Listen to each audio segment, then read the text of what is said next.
bom dia. Ontem nós tivemos nossa primeira live, né? Então, devido às circunstâncias, eu criei um Facebook para que a gente possa fazer live da nossa aula. Então, nossa aula vai ser ao vivo todos os dias, de segunda a sexta, das 19h30 às 21 horas. Por que da live? Porque para poder vocês tirarem dúvidas, vocês estudarem o conteúdo que já está no live e vocês tirarem dúvidas, a gente tem uma aula como se a gente estivesse na sala de aula, ok? Por que do Facebook? Porque é a única plataforma que a gente comporta os 76 alunos. Algumas outras plataformas como o Skype, até 50 alunos, só que a qualidade na imagem do Facebook ficou melhor. Esse material já está no live, esse material a gente já discutiu ontem na live do Facebook. Então, para você que não conseguiu assistir, vamos lá rapidinho, só para a gente pincelar aqui. Então, farmacologia do terceiro B, certo? Então, a farmacologia pode ser dividida em dois grandes grupos, farmacodinâmica e farmacocinética. A farmacodinâmica é o mecanismo de ação. Mais na frente a gente vai falar mais sobre isso. Então, mecanismo de ação, farmacodinâmica. Farmacocinética é o movimento do fármaco dentro do seu organismo, certo? Então, desde o processo da administração até a excreção dele. Não sei se vai dar para vocês verem aqui. Vamos, aqui está um pouquinho ruim, mas a gente se vira, certo? Então, fármaco no organismo, certo? Então, esse processo de interação do organismo com o fármaco, do fármaco com o organismo, a gente vai chegar aqui na seguinte situação. A farmacocinética é dividida em absorção, distribuição, metabolismo e excreção. Hoje nós falaremos exclusivamente do processo de absorção. Ninguém mais esquece, a absorção é a passagem do fármaco do local de administração para a corrente sanguínea. Do local de administração para a corrente sanguínea, ok? Ninguém vai esquecer mais. O que mais?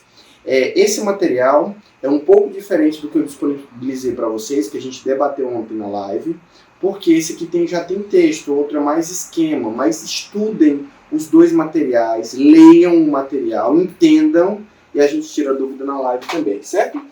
A farmacocinética estuda quantitativamente, utilizando metodologia matemática. O que ela vai estudar? O que ela vai quantificar? A dose do medicamento dentro do seu organismo. A gente já falou de janela terapêutica, a gente sabe o que é concentração mínima efetiva, a gente sabe o que é dose tóxica. Então, a farmacocinética estuda exatamente isso aí, ok? Meus enfermeiros, para que haja sucesso terapêutico, para que você, no exercício da sua atividade, tenha sucesso, né, na terapia medicamentosa, a gente tem alguns itens.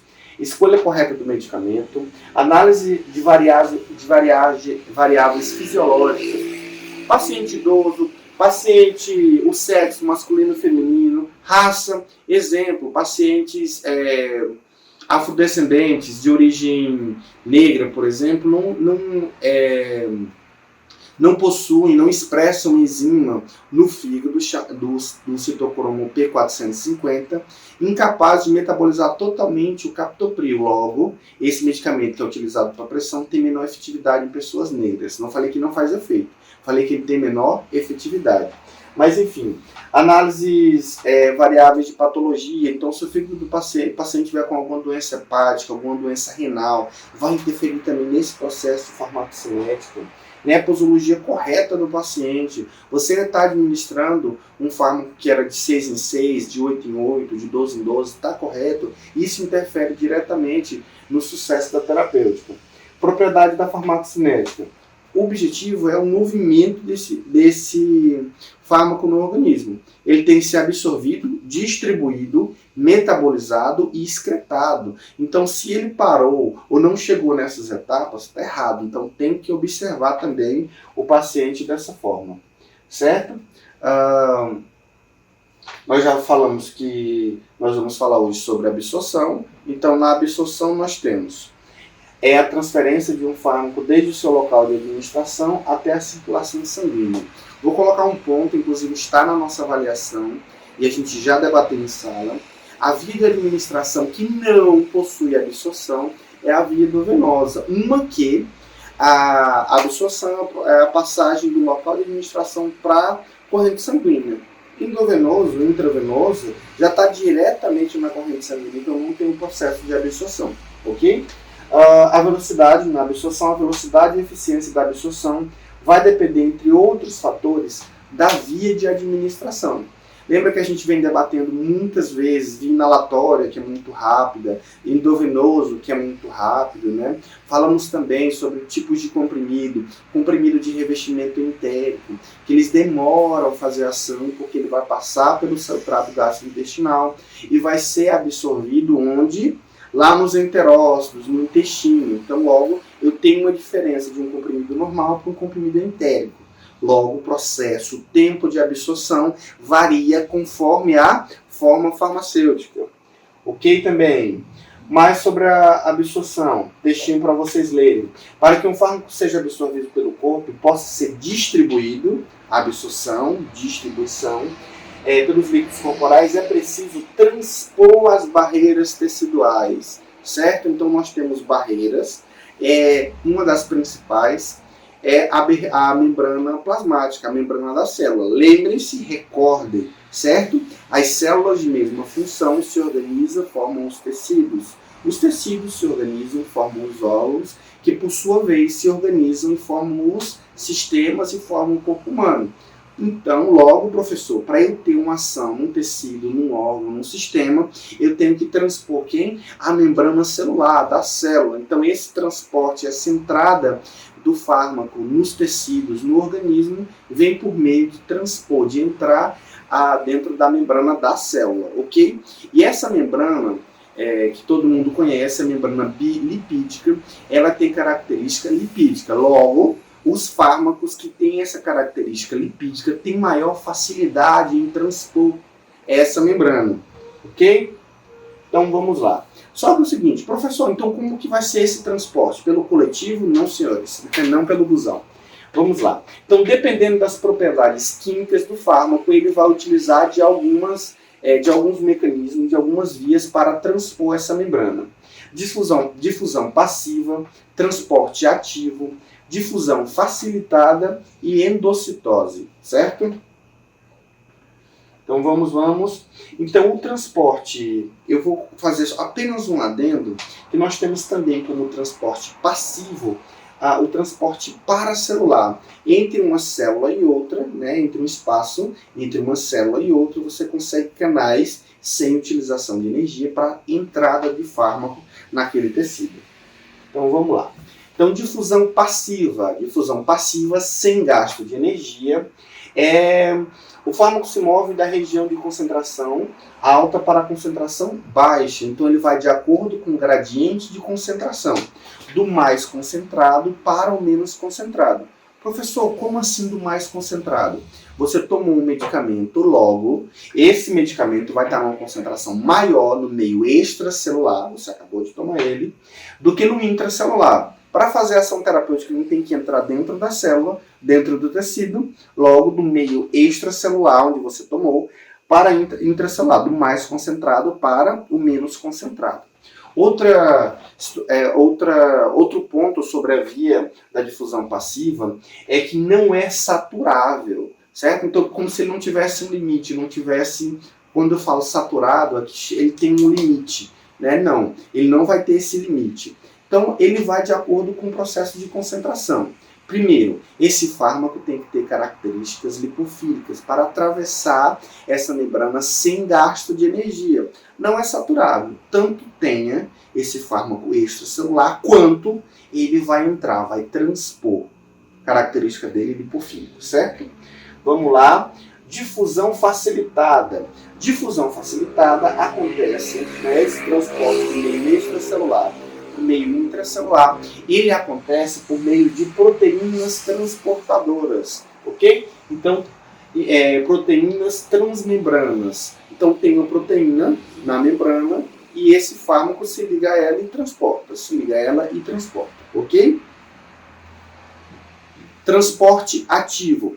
No transporte ativo, há gasto de energia, né? Então, há gasto de ATP, gasto de energia. Se tem gasto de energia, é um mecanismo saturável, tem um limite. Qual o limite? Energia, ter ATP disponível para carregar esse fármaco do meio extracelular para o meio intracelular, ok?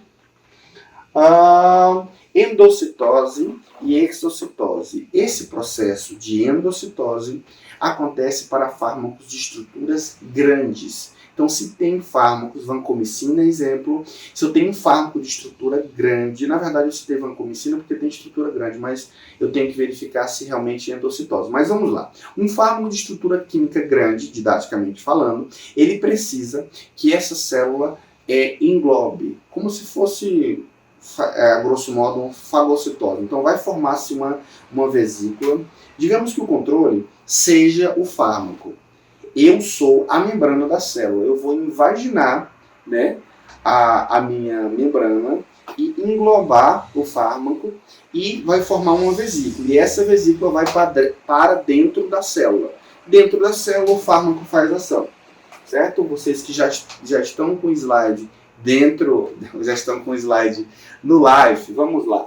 A fagocitose. Então, a concentração do fármaco extracelular, a formação da vesícula, e essa vesícula entra para dentro da célula. Aí tem o efeito do fármaco, o efeito terapêutico. Só para a gente finalizar, atenção enfermeiros, a absorção é influenciada pelas seguintes propriedades das drogas, certo? Então a absorção pode ser alterada pelo quê? Rapidinho para a gente finalizar. Lipossolubilidade. Então, se o fármaco é lipossolúvel e a membrana é bilipídica, gordura, lipídio, esse transporte é mais fácil. Então, acontece por difusão passiva. Ao contrário, se esse fármaco é hidrossolúvel, solúvel em água, ele tem que ter transportadores específicos hidrofílicos, com afinidade por água, ok? Lembrando, isso aqui é do slide que vocês têm em casa, só fiz um recorte e coloquei ele aqui. A membrana plasmática é relativamente impermeável às moléculas polares hidrofílicas. Logo, se ela é relativamente, parcialmente impermeável, existem porções, existem fármacos que conseguem transpor essa membrana, mesmo sendo hidrossolúveis, ok? Então ela é parcialmente impermeável. Então vamos para frente também. Ok. Estabilidade química da molécula da droga. Peso molecular e tamanho da droga. Carga elétrica da droga. Polaridade, ionização e pH do meio. Vamos lá. Estabilidade química. Algumas drogas, né, sofrem oxidação, são mais voláteis, certo? Então esse processo de oxidação, nós estamos falando de absorção, pode interferir na absorção da droga, ok? Drogas de peso molecular, tamanho muito grande, o tamanho da molécula, o tamanho da estrutura química desse fármaco é grande, logo vai ter dificuldade, vai dificultar o processo de absorção. Carga elétrica da molécula da droga, polaridade. Aí nós vamos falar, senhores, de pKa e pH. O pKa está relacionado à droga. O pH está relacionado ao local, ao tecido onde está aquela droga. Vamos lá rapidinho? Então, a maioria dos fármacos são bases fracas ou ácidos fracos. Bases fracas e ácidos fracos não são totalmente dissociáveis em meio aquoso. Né? Só para a gente ter um resuminho aqui. Então, eles não dissociam totalmente. Né? A fórmula molecular não dissocia totalmente em meio aquoso. Logo, quando não ionizáveis, né? Enquanto a molécula não ioniza, são rapidamente absorvidos. Então, quando não estão ionizados, eles são lipossolúveis. Lembra da membrana bilipídica? Então, quando não ionizável, rapidamente absorvido. Não ionizável, rapidamente transpõe a membrana. Ok? Vamos lá. Quando ionizáveis, quando formam os íons, libera próton, certo? Libera a estrutura lá, base e ácido de Lewis. Quando libera essa estrutura, quando ionizáveis, não são lipossolúveis. Então, não tem capacidade de transpor a membrana, ou tem uma capacidade reduzida, certo? Distribuição transmembrana. Então a distribuição desse fármaco é determinada pelo pKa do fármaco e o pH do meio, do líquido biológico, ok? Então aqui a forma ionizada, quando separa, está ionizado. O que a gente disse anteriormente? Quando ionizáveis não são lipossolúveis. Logo, então se ele está ionizado, se ele está nessa forma aqui, ele não transpõe a membrana. A gente vai ter uma aula só de pH e pKa para a gente ficar fera e entender aí. Só que a grosso modo, só para a gente pegar aqui, fármacos de características ácidas são melhores absorvidos em meio ácido.